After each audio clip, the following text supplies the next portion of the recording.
Drejtësia nuk duhet të jetë as shumë e shpejtë as e vonuar.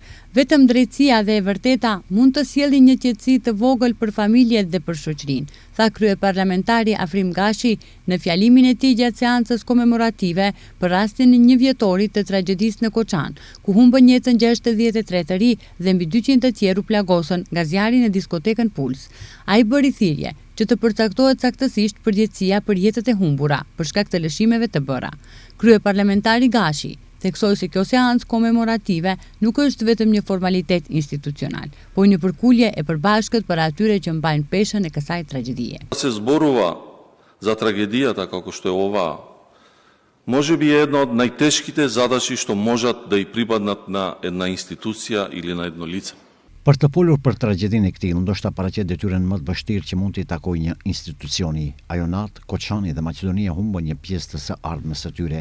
Atë natë, bashkë me jetët e 63 të rinjve, u shuan edhe ëndrat dhe planet që sapo kishin filluar të ndërtoheshin.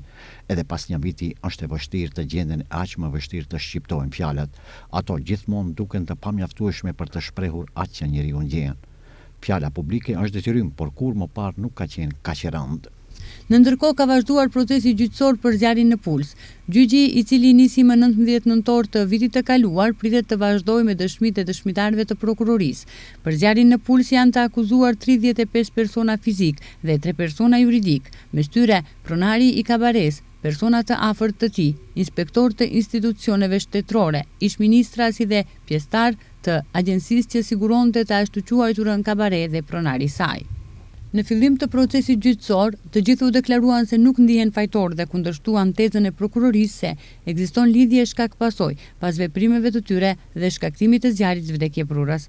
Procesin gjyqësor e udhëheq gjykatësia Diana Gruevska-Ilievska, ndërsa këtë akuzën e përfaqëson një ekip prej 15 prokurorësh publik.